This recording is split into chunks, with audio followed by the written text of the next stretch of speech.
Now, Elon Musk had a curious quote there. AI is our greatest existential threat. Then the next day, decides we're going to be making robots, make as many as we can, but make them cute. So because they're cute, does that mean the threat isn't there?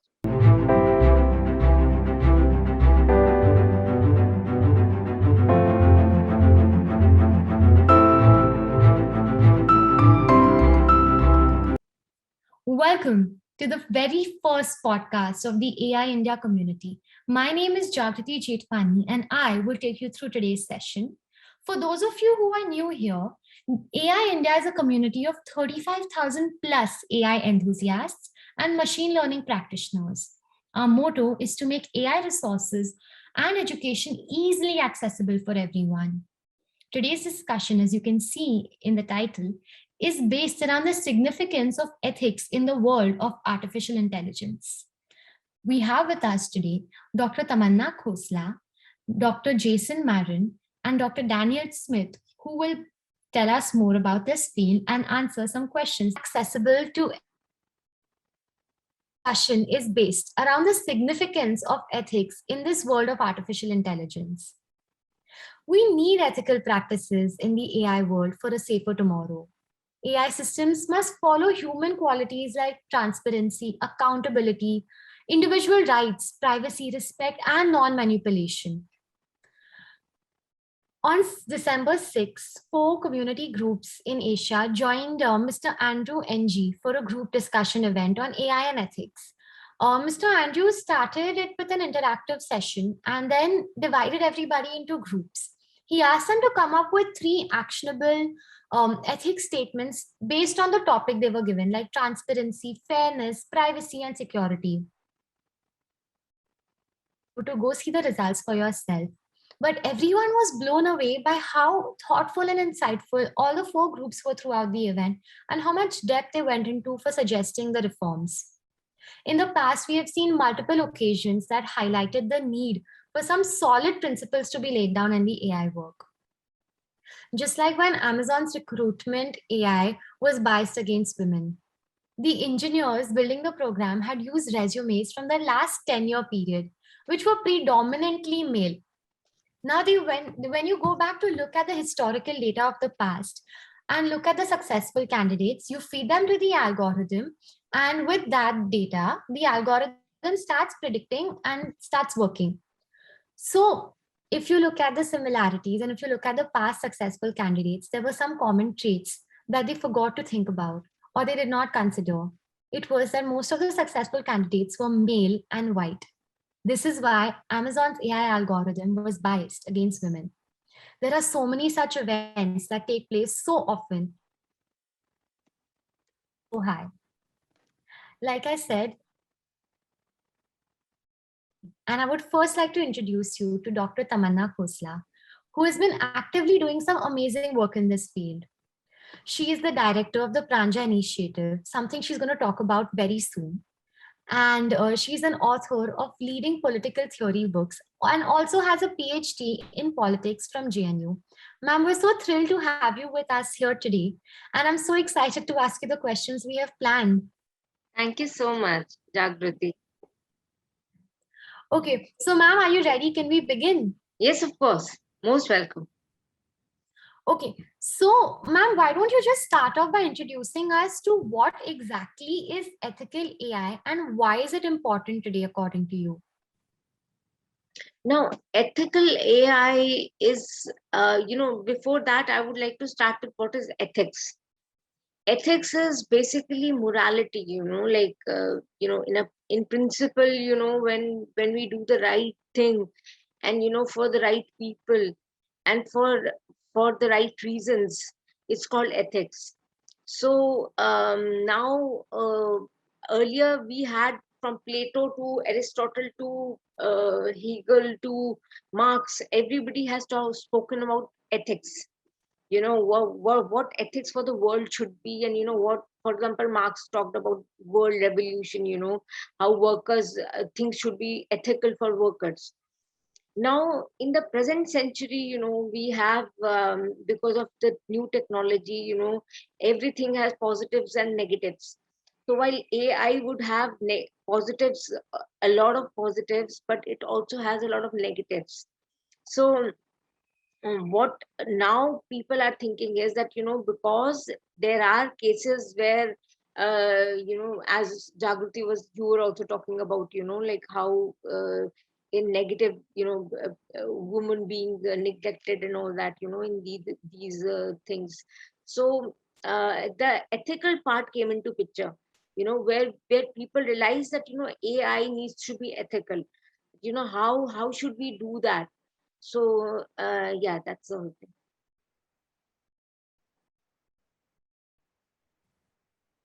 Wow, thank you for explaining that so well. Um, and the next question is, why is today's time correct for implementing ethics in the artificial intelligence industry? And since AI has been here for so long, why suddenly the need and has been arised? Yeah. So Jagruti, the basic thing is that right now, while we see a lot of evil happening in the world, but we also, you have examples of, women being beaten in Afghanistan, or like many other countries, you have different kind of things, happening. But the fact is that we also have positives, as far as why today, because we also equally have spiritual revolutions happening. You'll see in every country, every place. For example, you just open the Google and you'll see some guru speaking on something ethical. So we also have this revolution happening alongside. So I guess this is the right time right now that we, and that is what Prajna initiative is also all about. We want to talk to spiritual leaders of the world like Dalai Lama, His Holiness, and then we want to speak to Jaggi Vasudev, Shri Ravi Shankar ji, and many of the Christians called Christian saints, and we want that their perspective to come in and make it more ethical, so that people do not suffer because of new technology coming into being. So Wow, I guess that is why it's the most appropriate time for us to look into this. we better start now, right? Yeah. Okay, wow, that was so nice. Now, Doctor, what would your recommendations be for someone who wants to build an AI system today, or someone who's just starting off and wants to do it ethically? Okay. How should they do it? Yeah, like now somebody's starting off. What would your recommendations to be to them, or what would you like to say to them since they're building a new system? How can they build ethically right from the beginning? Yeah. So what they must do is, first of all, a organization should first of all only be based on these principles, certain principles. You know, it should not be based on, like for example, you have people who are like based on and their for example, in America, you have the whole concept of affirmative action. So affirmative action means that, it's not like reservation in India. Affirmative action means that, you have, if suppose there is a white male and a black woman, but both with same qualification, the black woman would get preference. You know, so it's not that they are not they are distinguishing on the basis of a woman gender or something. It's just that they are seeing that, we want to diversify, and we want that this particular aspect should come in our company. So women, blacks, Latinos, Mexicans would be given prominence in the recruitment. So similarly, in India, we need to have this policy in the corporate world as well as the government. In the government, for example, right now we do not have, 33% reservation for women. So we need to have that in government. We need to have that in corporates. We need to have it that in NGOs, where Dalits, for example, are represented, in several ways. Obviously we do have reservations for them, but then in corporate world they are not represented because they can't speak English in the way they have to. So they are discriminated on those bases. So this particular aspect needs to be taken care of, and I guess everything would be done by them. Wow, that's nice. Thank you so much for sharing that. Could you Yeah. also tell us a little bit about what exactly is physics AI and a little more about the Pranja initiative? Yeah. So physics, I'll just tell you that Prajna initiative is based on physics, and it's based on ethical practices, and we will give our lot of the money which we earn to IMP, and physics is basically, it's about, it's about Q vote, for example, that quality vote, which means that you it's not just yes or no, it's more than that. It's going to ask you question that, like, why are you saying yes or why are you saying so for example, I'll just tell you this particular aspect. um, it talks just not about yes or no, but also you come to know the repercussions of writing a yes or no. So it's not just as simple as things are not like that. So physics will devise through medium if the decision taken on any possible political, economic, or social issue is good, bad, or neutral. So we have envisaged two bars. One is the color bar, which looks at the rainbow colors, and red is the color which represents the bad part of the spectrum, and violet is the part which shows the best part of the spectrum. So, for example, this can be used as Prajna Initiative is wanting to join UN very soon. So, we will use this particular method to look at countries. So, for example, right now in Afghanistan, the situation is so bad, and Pakistan is so bad. It's going to be marked, or for example, China, it's not very good. So those countries would be marked red, and the countries, for example, like Finland or New Zealand, where women are right now ruling, they would be given violet. So like immediately the whole world will come to know that this country is discriminating against women, or minorities, for example, or this country is doing the best, and they have 4 5 female parliamentarians who are ruling, who is the home minister and all that.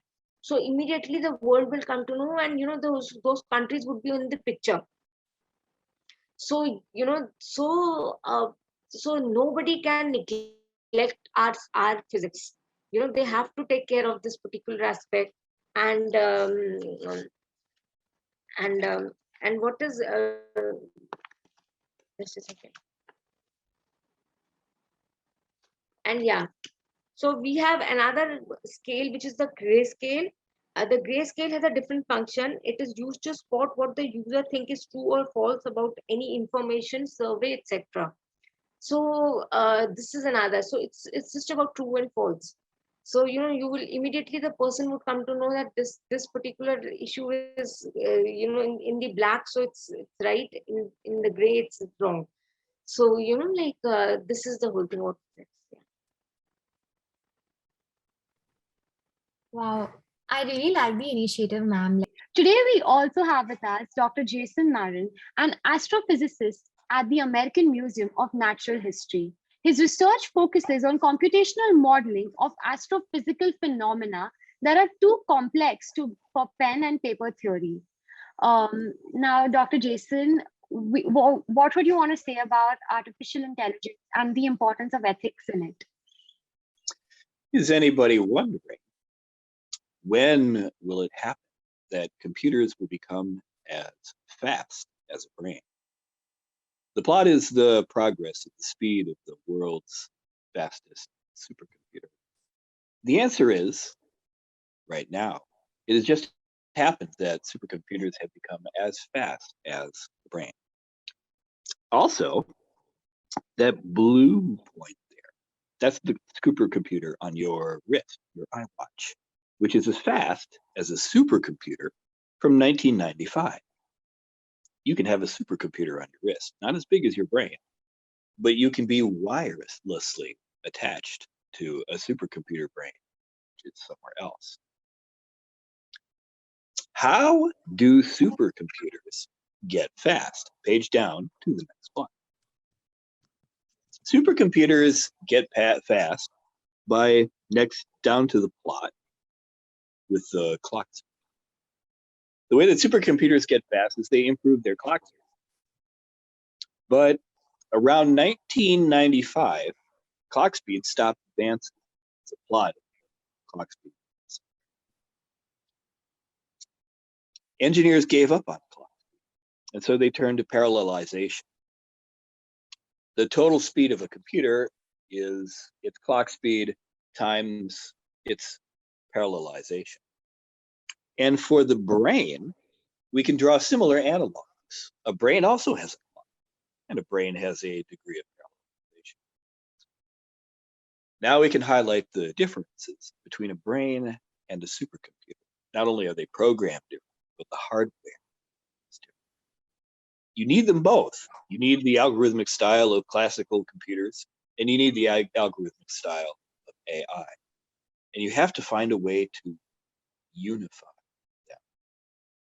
The differences between a brain and a supercomputer is that a supercomputer has a faster clock speed than a brain. Supercomputer wins. What's the clock speed of a brain? It's how much time it takes for a chemical synapse to fire, for a message to travel across the brain. Both of these times are similar. Also, the brain comes out over the supercomputer because the brain is more parallel. Way more parallel. The brain is way more parallel. But when you take the product of those two numbers, you get a similar value for the speed. Another difference between a brain and a supercomputer is that the supercomputer is bigger. You can carry around a brain on your shoulder, but you can't carry around a supercomputer because it's the size of a hockey rink. Also, the supercomputer uses more power, uses a megawatt of power to do what the brain does with just 20 watts. A brain is more electrically efficient than a supercomputer. That supercomputer costs $1 million a year to operate because of the electricity. So if you want a supercomputer brain by your side, you better be rich. But that will improve. In fact, that's what's improving about supercomputers, is we're learning ways to get more done with the same power. So in the future, supercomputers will use less energy, as little as the brain. That's a decade off. Now let's scroll down to the philanthropy plot. So that's the plot I was looking at, that I was referring to before. When I say that clock speed increases, the red line is the overall speed of supercomputers. The green line is the improvement in clock speed. Once upon a time, clock speed improved, but then it stopped. And the purple and the cyan points, those are parallelizations. So you see that around the year 2000, we started to parallelize the supercomputer. That's the purple and the cyan. Let's go down to the next plot. That concludes what we're going to say about supercomputers. This is the brain size of various mammals and birds. Brain size is the vertical. And the horizontal coordinate is the size of the animal. Even if an animal is dumb, even if it doesn't need to do it intelligent, even a cow, it still needs a brain because it has to operate the muscles. That's why the bigger the organism, the bigger the brain tends to be. But also, gesture to the point where the human is, See how the human stands out. All the organisms that have the same mass as a human, those are on a vertical line. And among all those organisms, humans have the largest brain. Humans have the largest value for brain size over body size among all organisms. This is called encephalization. Humans are the most encephalized organisms. Now let's notice also that whales and elephants have bigger brains than we do. Is anybody aware of it? Let's page down to the next one with the philanthropy.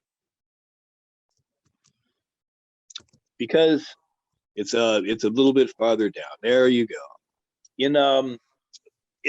We're trying to quantify morality. There is not going to exist a perfect quantification. But one of the things you should strive for in any quantification is to be specific. You're going to quantify specifically. And here we have a specific quantification of morality. It's not perfect. We understand that. But the way that it's defined here is that your wealth is on the vertical coordinate.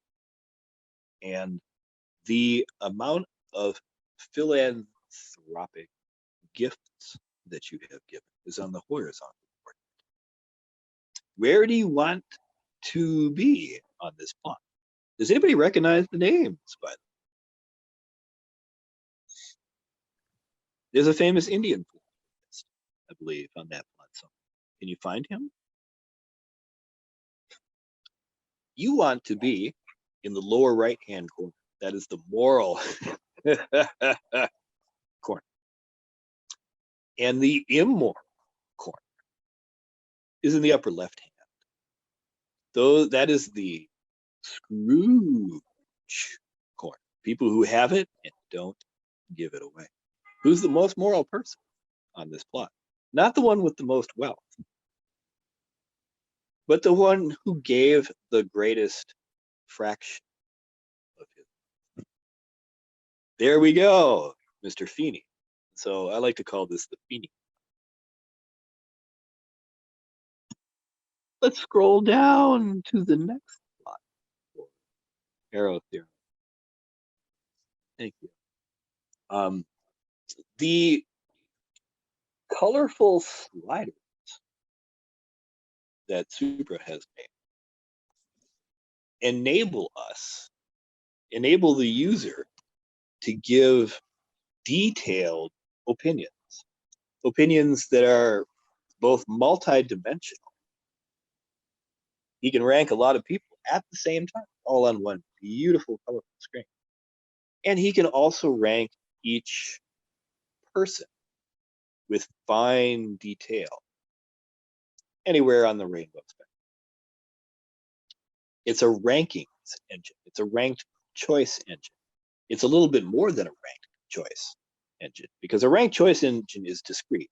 You rank the candidates according to rank number 1, number 2, 3, and 4. And that's what you need for election systems. But there are other situations where you want a continuous ranking system. The rainbow. And the rankings engine that Super has created, this is the mathematical reason why we need it. Arrow's theorem is the mathematical reason. Arrow's theorem is a benchmark of political science theory. To paraphrase the theorem, there does not exist a perfect election system. One has to accept imperfections. And what is generally regarded as the best imperfect system is a ranked choice system. Devil take the hindmost style. Rank the choices, eliminate the rearmost candidate, re-rank, devil take the hindmost again until you're down to 1. Arrow's theorem says we need this. And now we have the graphic. You need resolution also. Scroll up 1 plot. until you get to the colors. The 12 colors. How much resolution does color give you? The human eye is worth about 12 elements of color resolution. I could plot 24 colors. I could plot all the colors in between those 12, but you wouldn't be able to distinguish them. You wouldn't be able to use them on a plot. Notice also the style that resolution is achieved. It's done by binary subdivision. You start with the primary colors, red, green, and blue. That's 3. And then you subdivide to 6 colors and take the colors in between red and green, that's yellow. And then you can further binary subdivide 12 colors. The color between yellow and red is orange.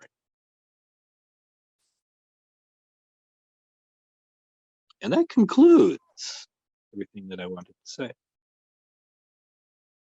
Unless you'd like to talk about aliens. Oh yeah, let's do this. Let's do this because you can always cut it. See that plot there of the timeline of the universe?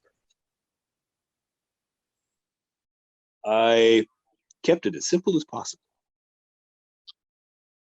The fact is, we are a young star. We were formed late. Most of the stars in the Milky Way galaxy were formed early.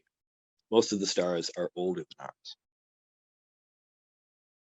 How long did it take between when the sun was formed? AI technology, it took 4.5 billion years. You can see it on the plot. And what if how long will it take an alien civilization to develop AI?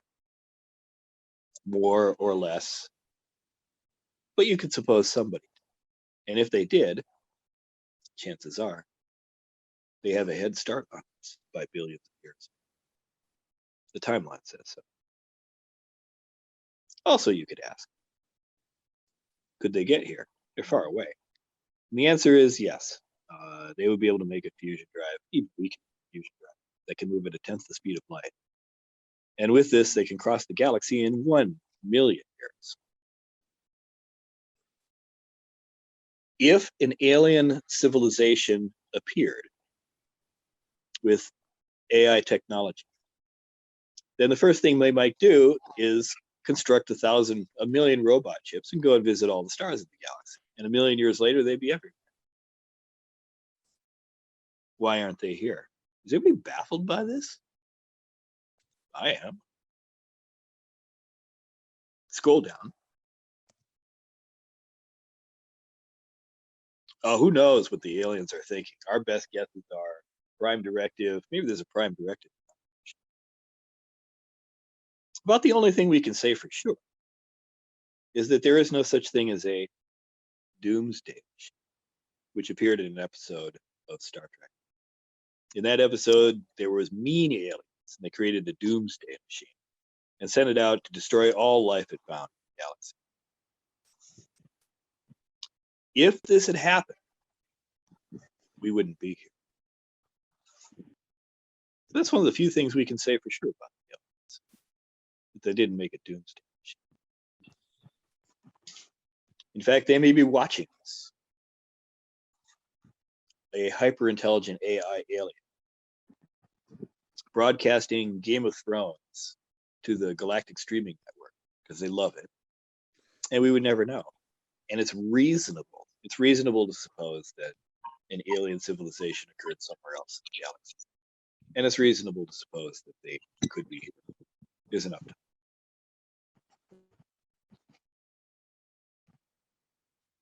Thank you. Questions?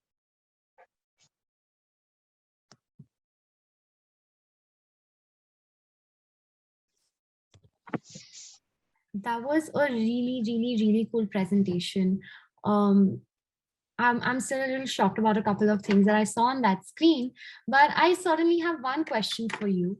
So at least every day in our lives, we see so many colors around us. Even your presentation was filled with so many colors.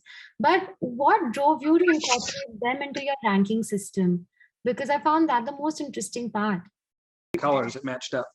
Let me offer a mathematical Yes, let's hear statement there are three fundamentally different kinds of ratings that you can construct. For the domain could be 0 to 1, as in 1 has all the qualities, 0 has no quality. Or the rating could be from -1 to 1, where 0 is you have a neutral opinion about it, and 1 is you like it, and -1 is you hate it. And also, the domain could be potentially closed or open. For example, it could be from -1 to 1, or it could be from -infinity to infinity. Right. And so, mathematically, focus on the fact that there are different domains, and you need different domains. There are things for which a 0 to 1 is appropriate, and things for which -1 to 1 is appropriate. And so, just think domain. Reduce it to the unit interval. 0 to 2 is the same as 0 to 1 as far as mathematicians are concerned. Right, that's really interesting. Thanks for answering it. Today, we also have with us Dr. Daniel Smith, who has happily agreed to answer our questions as well. Dr. Dan has over 20 years of experience working as a systems and network engineer, and today he is the CEC at Physics. Although he will talk more about physics more into our conversation, but the simplest way for me to explain this to you is that it quantifies human emotional data based on a universal color scale, representing emotions almost everyone can understand in the language of color. Isn't that really interesting? I mean, for me it is. So Dr. Dan, I'm handing over to you to tell us a little more about the initiatives that you're a part of. Okay, thank you. Call ourselves the Prajna Initiative, Prajna meaning wisdom.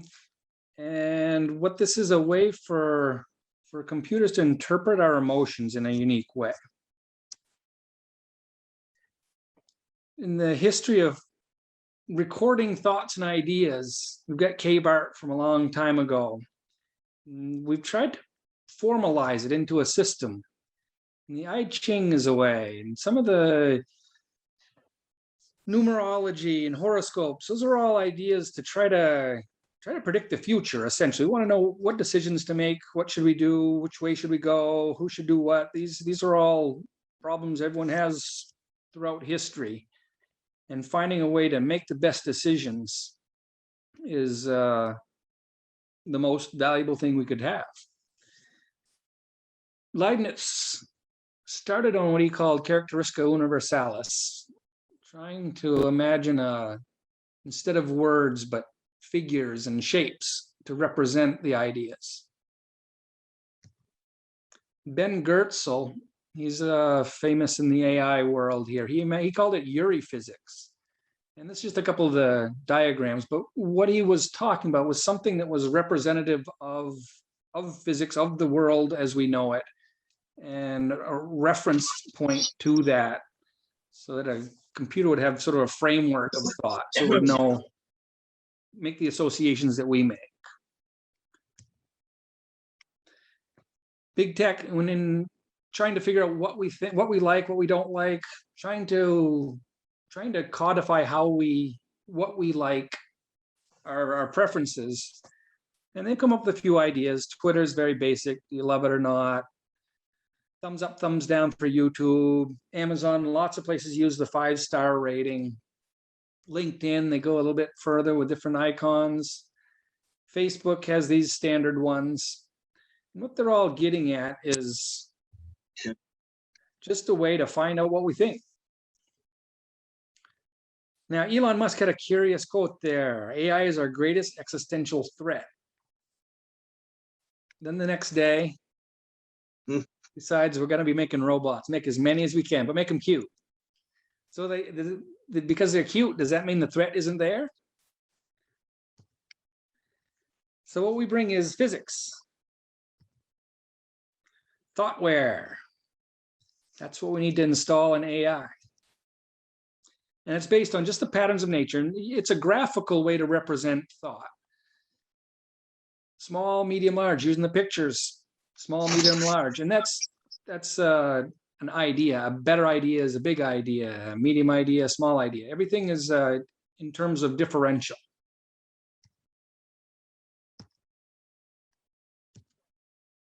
When it comes to organization, there's only 3 patterns it can be. Alone, with a differential. In a group, you have hierarchies, whether it's a single hierarchy with someone running the hierarchy, that would be the top of the hierarchy. A business, for example, with a CEO, a school, a classroom with a teacher, things like that. Then you have centralized, decentralized, where you have multiple centralized organizations working together. And then you have distributed, where they work together, communicate together, but none are dependent on any of the others.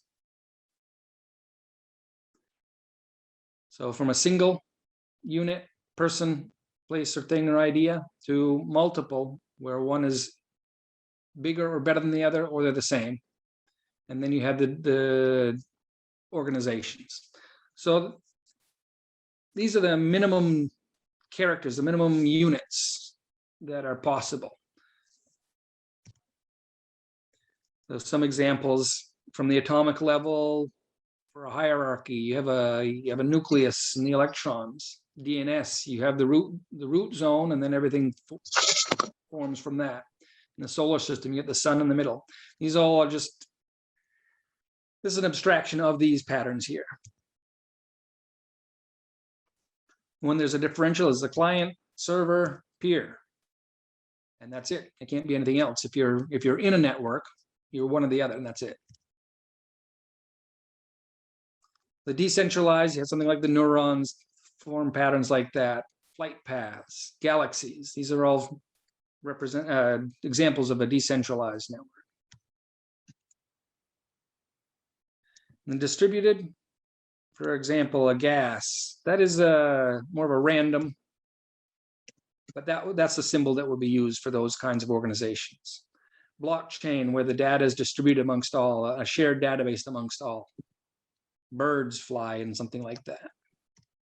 So for an example, when you talk about the CEO of Amazon, well, he's the biggest one there. He's in charge. So he would be in this organization, in this position. So he would be the authority in the company of Amazon. In a classroom, blue being the teacher might be seen as working in a decentralized, meaning there are multiple teachers in the high school and they all work together and they each have different classes. So that would be the organization of the school itself. In the classroom, she would be the teacher and the kids are learning. So you could see the kid is small, trying to learn more, attempting to learn as much as the teacher. That's what this indicates here, is that the teacher is trying to get the student to learn as much as they can about that. So these are these patterns. This is the representative of how this language would be used. So any given picture would be mapped to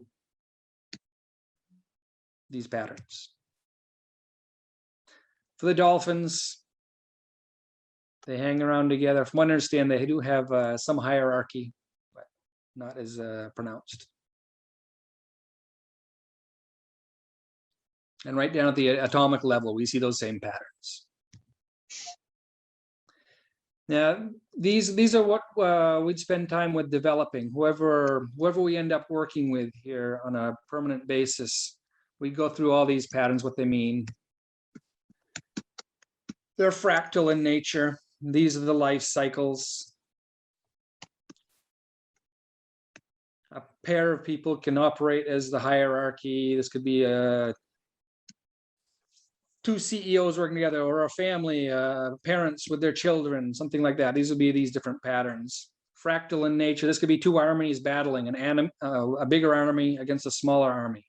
It would be reduced to that same differential. So we finally have the answer. Which came first, the chicken or the egg?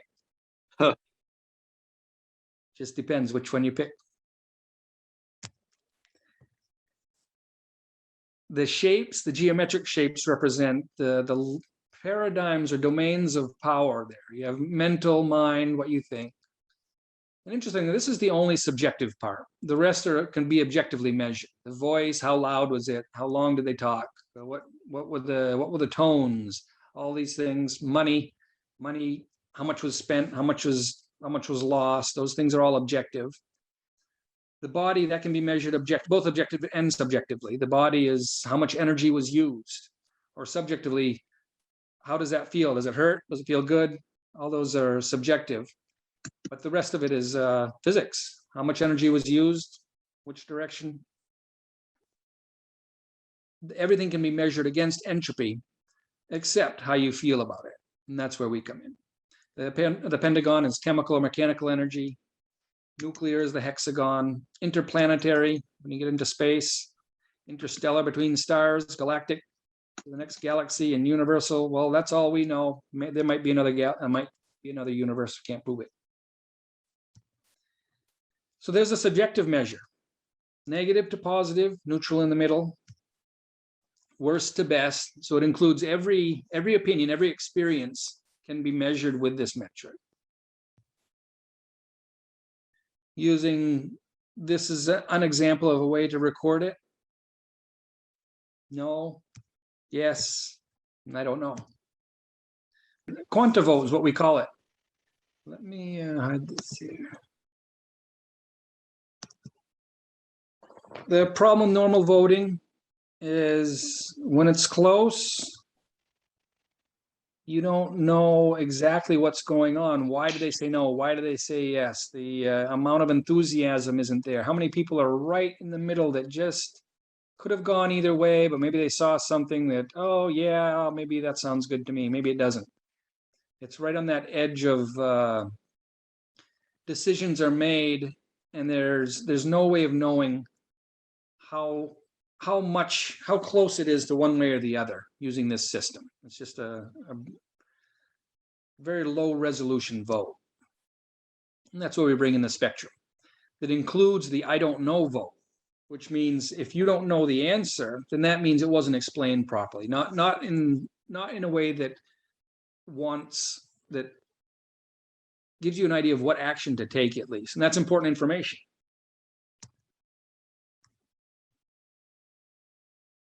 So using this, the Quantivote is like this. No, I don't know, yes.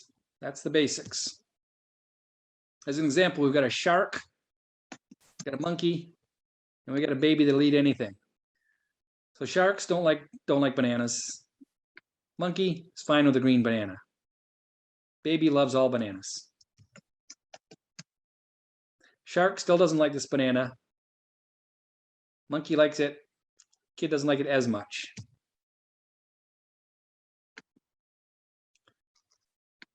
Shark still hates it. Monkey doesn't like that one as much. Baby still eats it. So if you notice throughout this voting mechanism, the shark didn't find anything good to eat. So we fed the shark the baby and he loved it. So this is what these patterns generated are called Q slopes. So you end up with these distribution patterns of response. So this would be a very positive vote. Everyone loved it. Everyone liked it. Most people loved it. A couple of people, very positive. This would be something universally negative, with most people very negative. A couple of people, not so much. This would be something that's not controversial at all. It's something a couple of people like, a couple of people don't really like. But overall, this isn't a big deal right here. This wouldn't be seen as anything very important. Now, if you take a vote, you would have, depending on how many people answered, I don't know, you would have, it could go one way or the other here. So it could be an action. What happens in the future? If something is done, what happens to this group of people in the future after that decision is made? Did it move this way or did it move this way? What was the consequence of that vote?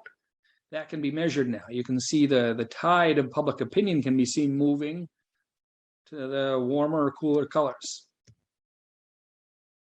This example is something not very controversial, but someone is very much against it. What action should be taken there? What are the consequences if it happens and these people don't want it to happen? What are the consequences? What will these people do if it happens? If it doesn't happen, what would happen to these people? They aren't that moved by it.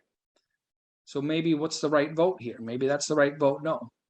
This is a potential where you could have a number of people here. The quantity says yes, but the minority says no, well, what do? What do those people that aren't happy with the decision? What happens to them? What's the next step? Just more examples, something broadly liked, some people not so much, some people love it. And here's something controversial. Few people in the middle, but most people either love it or hate it. What action should be taken when you have these kinds of, when you generate these kinds of patterns? What should be done?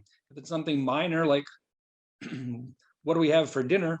That's not a big deal. But when you get to corporate policies or government policies, if you have this kind of a pattern, this is potentially a huge problem. If you have a number of people that are very much against it, if you can manage to make it happen because you can get people to agree to it, but half the people are virulently against it, you're asking for problems there. This will be something most people don't care about much, but you have a fanatic fan base and people who are largely against it here, or the love, hate, but most people don't care. So those are general patterns that you'll see, and it can't be anything else. There's only positive, negative, or neutral, and one will be higher than the other. The majority will be on one side or the other, or in the middle, and it can't be anything else. So it gives us a way to visualize the opinions of any number of people. One simple graphic, and you can understand it from a chimpanzee or a dolphin would understand this. This is something everybody likes, except these people that don't care. That could be seen as, when we get into ethics, this is something where this is your goal. If the majority likes something, these people, they don't have to like it, but if it doesn't bother them, then that could be seen as something ethical, something that everyone agrees is good, except the minority that don't care one way or the other. That would be basically your target, is get to the green zone. Anything on this side is better.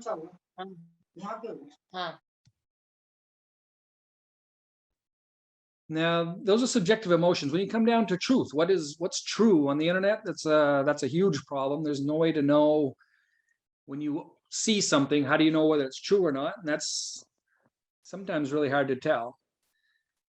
So what this introduces is the continuum of belief: 0 false, 1 true.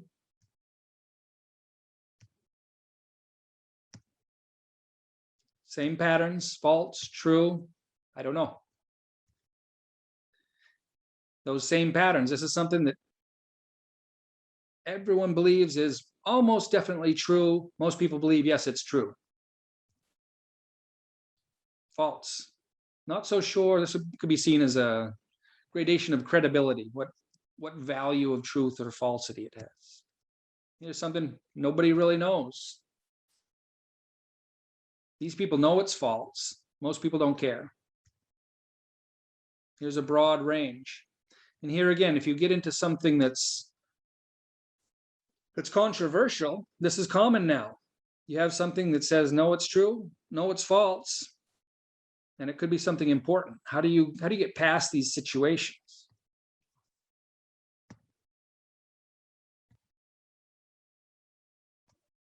These are just the graphical representation of these feelings plus the credibility factor leave you these patterns.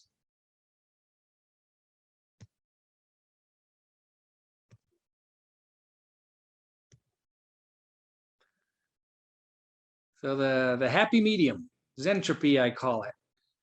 This is almost everything, the sum of human history. Everything that you don't know is in this. You don't know if it's good or bad. You don't know if it's true or false. Everything that's known or can be known. What percent of what is real exists in this pattern? Everything but what you know. It comes to ethics. Where do you draw the line? There's a site that actually uses a very similar system to what we propose. It's called mylife.com, and this is involuntary. I don't know how broad they are around the world, but in the United States, you can look up your name. They tell you right here, here's your reputation. There already exists a social credit score. Now, legally, that exists in the form of your credit score, your criminal record. Those things already exist in real formats right now. But as a unified format that everyone can take seriously and is functional, Is it voluntary or not? That's one of the most important parts of our system. Is it's completely voluntary. You don't need to use it at all. But if you want a system that works, this is it. The matrix. This is it. 5 by 5. In this simple, without a whole lot of granularity, you have neutral. So it's neutral, bad, worst, good, best. From the self to the other, who does it benefit or who does it hurt? Does it hurt you 100% and doesn't hurt anyone else? Or does it hurt someone else 100%? Does it benefit someone 100%? Or does it benefit you 100%? Or is it something in between? So using this 5 by 5, you have what you think, what you do. There's the simulation of human experience. Here's one on a continuum background. Same thing. This could be seen as something where this could be a mistake. I was thinking the best, trying to help, but I made a mistake and I broke something. This would be someone intending to hurt someone and actually doing it, both. This would be feeling good about helping someone else. Maybe an altruistic.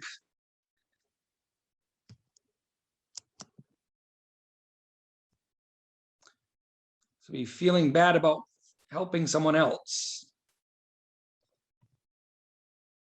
This could be just sitting alone, not interacting with the world, alone in a neutral zone, maybe meditation. This would be by oneself, very happy. The analogy is Conway's Game of Life, which already exists. It's a 0-player game where there's a rule set for each cell. Depending on where it lies in relation to other cells, it'll either exist or die out. And you end up with these patterns. There are stable patterns. There are patterns that travel, that move across the board. Some are large, some are small, and this has been undocumented. So what we're looking for is to create sapient game. Same idea, except now it includes the dimension of good and bad, hurt, negative, positive, neutral. Each of these cells could be zoomed in, and each cell could be an experience of a life. These are the nominees for to be trained in sapient game. So this would be an example. The triangle is speech. So thought, action, speech. This could be a dialogue between the AIs, could be represented in something like this, little QR codes of discussion or experience. It's universally applicable. In medicine, this could be someone's medical records. This would be someone with a lot of problems, and they get better, maybe a relapse, then they're okay, and then they end up, hey, I feel great. This would be a successful diagnosis and treatment to the point where the person feels great and they carry on. Same thing in school. Maybe they had a lot of problems at the beginning, get better, a little bit problems, okay, and then at the end they get excellent grades. Could be attitude. Sports, same thing. All these, every experience can be measured using the same metric. So you end up with this system that can be applied to basically every app, every activity in life can be graded now on a singular metric. So we're headed for Elon Musk with Neuralink. This is a perfect natural fit for him. The e-governance, another way to represent it, instead of those patterns, could be a single line with the number in each color represented by the length of the line. So you get these kind of like barcodes, but show the opinion of the population in a barcode kind of format.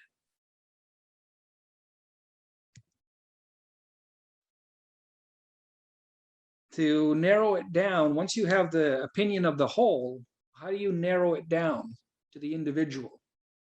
And one way to do it here is by who's affected. If we have a vote, should we give half our water to Mars? They don't have any. Well, the humans voting, That would be a black vote, and the Martian would be a white vote. And do I have the picture?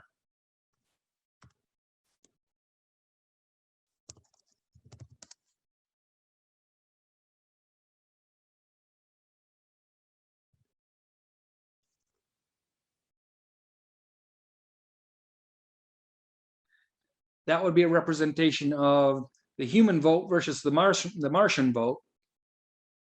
Humans say no, don't give half the water to Mars. Martians say yes. What's the right decision? The black vote would be the people who are affected by that decision. So on Earth, that would be very negative. Be great for the Martians, assuming they want the water. So you separate this by who's physically affected. And those are where you run into those issues, difficult issues, the ethical issues of women's rights. And if you're talking about urban-rural divides, or you're talking about different cultures who interact, well, who's affected when it comes down to women's issues? What's the difference between what women feel and what men feel about something? Something that affects men and something that affects women, who should have the say? And right now it's mixed in between, everyone votes on something that might affect only part of the population. And this is a way to separate that. And this could be done by geography, by culture, however you choose to measure it. This is the tool to do that.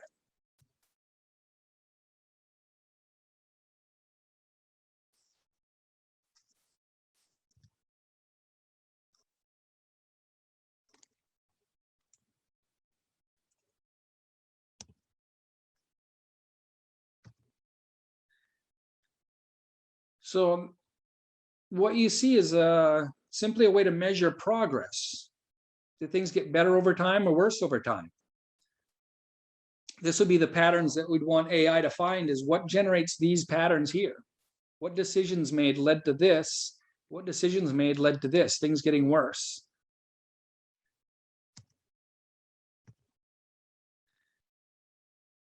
It's an Earth Odyssey. We're on our way.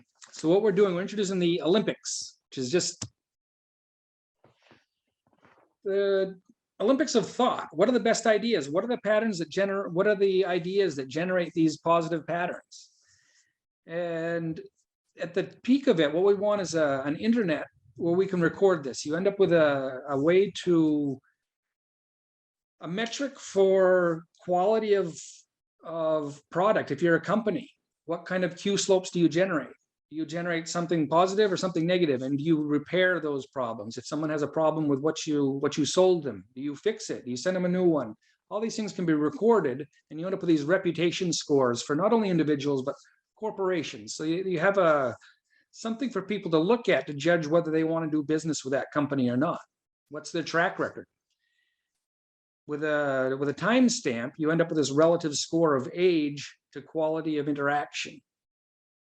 And this is a way to put some control on corporations where they risk losing their timestamp if they don't take care of what they promised. Maybe instead of lawsuits, it would be a matter of using the same system. You could use this as a judge and jury. What do you believe that this company took care of this customer properly? They made a mistake. Did they fix the problem? And all these things can be recorded, and you can have a snapshot of the popular opinion of how a company acts. And a company can't control what other people think, but they can see it this way.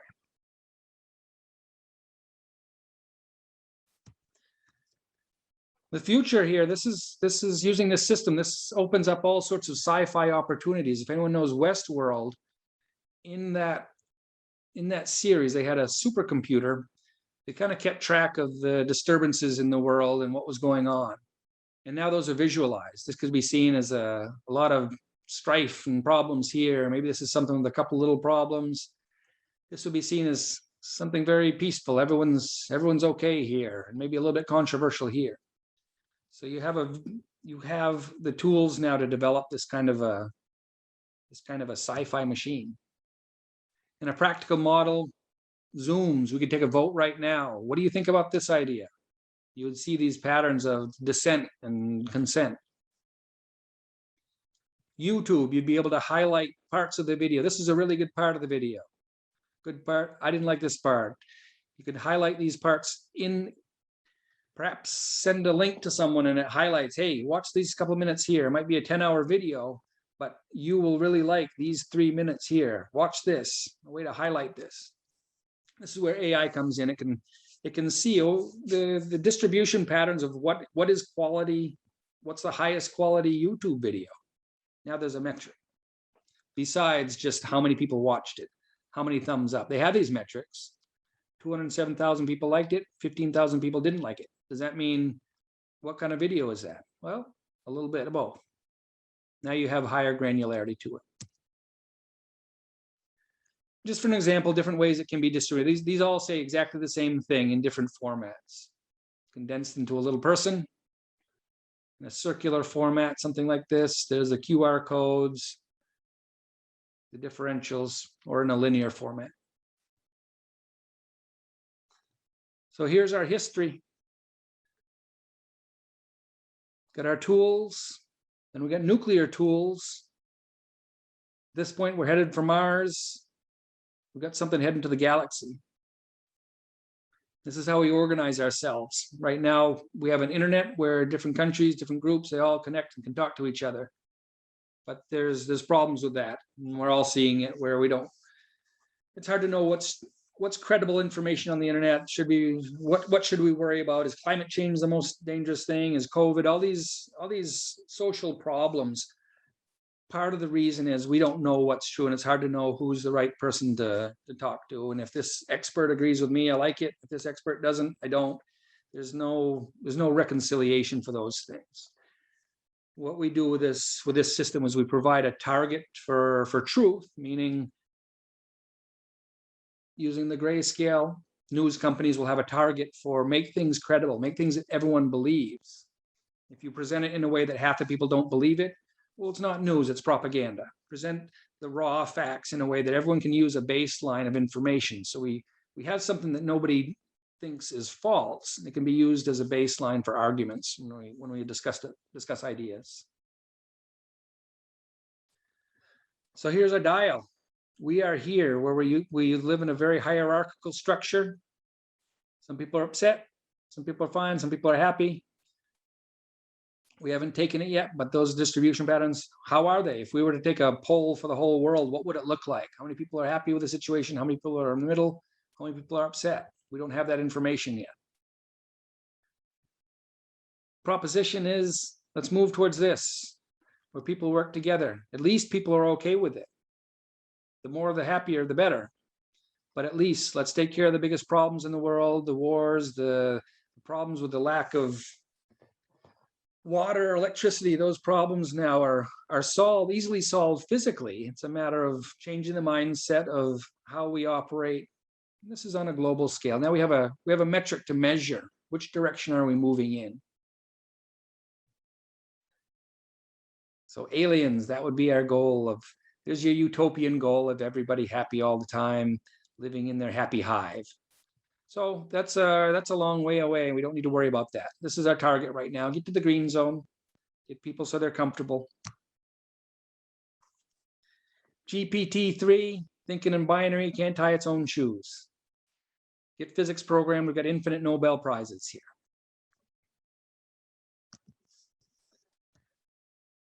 Well, that's it. Wow, that was such a cool presentation. I personally got to learn so much out of it. Thank you so much for that. Moving on to the next segment that we had planned today are the questions for you. Let's get right to them. Segment that we had planned today, we've prepared a couple of questions that we would like to ask you. Let's get right to them. So I think so far we've understood and become aware of the importance of ethical AI and why we need it in today's society. Dr. Dan, I want to ask you, where is the best place to apply this today? I think for maximum effect, probably the easiest part, you need a way to sort through information in general. So right now the biggest thing right now is COVID and Afghanistan, all these huge problems. And I don't pretend to have any of these any of these answers. It's just a tool to measure what do people think is the best course of action. So I see the most valuable one would be using it for news, information that people get. Well, how do they know what's true? And instead of vilifying one news organization, well, they make up stuff all the time. And part of the problem is that news, they make mistakes and omissions, and they might be intentional, maybe they aren't. But we need information that everyone can trust. And what that means is that means a business model needs to change for news. Instead of frightening or salacious news articles just with the intent to get the clicks, because they got to stay in business. So part of their model is to make money, make something exciting that people will look at. But what's credible? Is this credible? Is this information that is threatening to me personally? All these questions are. That's the problem right now, is the information that we have, it isn't vetted, it isn't qualified. And this provides a target. So news organizations, there might be a section of the news organization which only prints what can be objectively proven. So instead of getting into the storyline, maybe these are the facts right here, it happened at this time, these many people were involved, and here are their names. That would be the objective part. And the commentary, everyone has their own opinion on what they think about the news. But to me, I think that would be the most important part, is to generate a target for objective news. And then people using that as the base, then they can talk and have their own opinions. But have a target for what's objectively true, and then from there the stories are generated. So that to me, that's the most important, is get it into the news cycle where we can have more credible news, more credible information. Convinced. Thank you so much for answering that. Now, if you could give someone just starting off in this field some suggestions, what would you tell them? What can they do now before they begin developing? The top of it is dead simple. Just the spectrum. Using that as a metric, you can integrate that with any interface that you have. You can integrate it with that. So if you're a programmer, throw it in. Whatever you're working on, we'll put this in there too. That'll work. Deeper underneath, as far as the characters, there's a whole language there to be learned. It's simple. I've got it posted on YouTube for the most part. To work personally with us there, we've got our think tank to support, but most of the information's out there. So if you want to get further into the language part of it, and this is where we haven't got a hold of Ben Gertzel yet, but he had it labeled Uri physics. So I'd at one point like to talk to him personally. But the easy part is the colors, deeper down is the language, and it could be seen as a metric system of thought. So eventually that'll be systematized. To all of you out there who are just starting off or are interested in beginning, that answer was for you. Thank you so much for answering that. Moving on to the next question. We all know today everything comes at a cost. So could you please share with us what would the commercials look like in this industry? Tough. That's a tough one to make, because it affects so many things. The rating systems are replaced. There's every app, every school, every business is a new way for your business. It's an HR department. You can see the psychology, see the attitude of your company. How are your employees doing? How are your customers doing? It's all in a unified structure. So it's hard to give any kind of number on that. For the Netflix and YouTube, it changes YouTube's business model. Instead of just clicks, well, right now they have an unsustainable business model where they say anybody can upload anything all the time, except what they decide to take down for legal and whatever their philosophical reasons are or corporate reasons are. They remove content, or whatever's illegal is taken down too.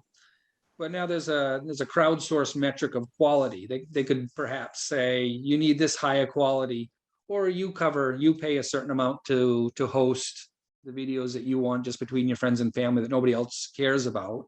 Maybe you'd pay a certain amount per year to cover those costs for the server fees. So that could be a model for YouTube to change. There's just too many applications. It's hard to put a number on it, but it's just so widespread. So because of that, what we're presenting this as is, let me see, let me bring up my, Okay. Could you share with us, Dr. Dan?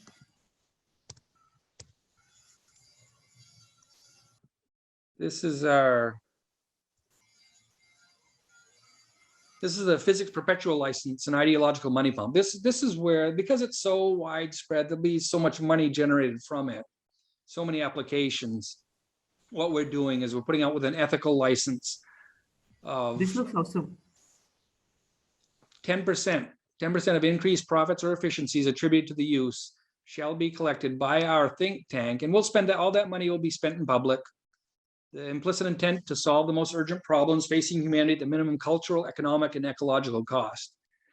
So by our actions, what we're doing, that money will be spent in public, recording how it was spent and the repercussions over time. If you spend money in one spot and people are happy, but later on there are secondary consequences that you didn't foresee, maybe you shouldn't have done that. Now there are these records. You end up with this database of wisdom over time, according to geographic location, culture, financial implications. All these things now can be measured in a standardized format, and you have a way to make decisions. Every government would have this database of wisdom from all over the world to make better decisions. So everything in public, so there's no doubt of where the money's going. We have a track of how it was spent and who spent it and how much good it did. So that's the idea of the money. The money, there's too many applications to count for a single thing. So use it for the best possible means here. Thanks for sharing that. Could you share with us what are the long-term possibilities of this evolving industry today? What are we looking at, say, a couple of years down the line? Well, the way I see it now, you have this common language for both humans and machines. You end up with a common code of ethics for both humans and machines. The same code of ethics: save energy, make people happy. That's your target. With the green zone being that's done as far as humans are concerned. Just get to the point where you aren't bothering other people. For governments, that's a big deal. You don't want to impose laws that you don't want the people. You don't want insurrection. You don't want riots in the street. You don't want those things. So try to develop policies. And for corporations, big problem nowadays is the disparity in wealth. You have people fabulously rich and people that don't have enough to get by the next day. And those are the problems. Those are always present in the world. But now we're aware of them, and when there's enough technology and enough money to be able to take care of these things, at least get to the point where people are better off and they aren't struggling as much. And we can watch this over time. And we all have a target we can watch. The UN could have a heat map of the world, just visible 24/7. We can watch what things changed in the last 6 months, which places got better, which places got worse, and what led to those conditions. So I see it as simply a way that we can everyone sees the same reality, a shared reality that we all can see, and we can see what makes it better, what makes it worse. Make decisions that way, and those can all be communicated instantaneously around the world. These tools all exist now in a unified format that we can work together past the cultural and language and national boundaries. Now we all have something to share and watch.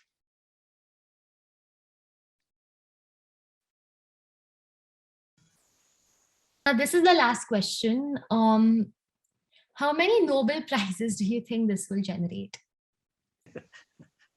Well, all of them, right? Once you get an AI that can reason like a human, can understand cause and effect and repercussions to the emotions of the humans, why would you have a person making those decisions when it can't make the same associations that a omniscient AI that now is wise? So that's kind of a trick question, right? It'll be interesting to see how this rolls out. So we'll see about that. We don't know.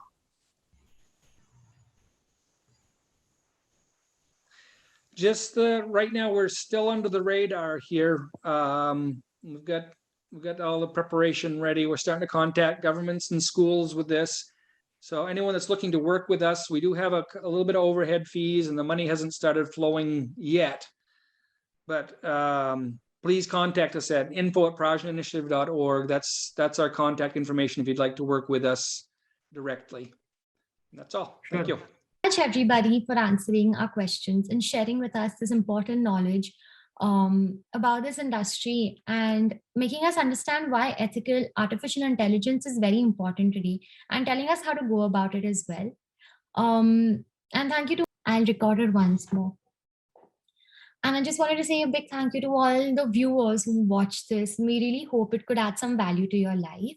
In case you like this video, make sure you share it with some of your AI enthusiastic friends and make sure they know about the ethical side of artificial intelligence. See you guys around. Bye.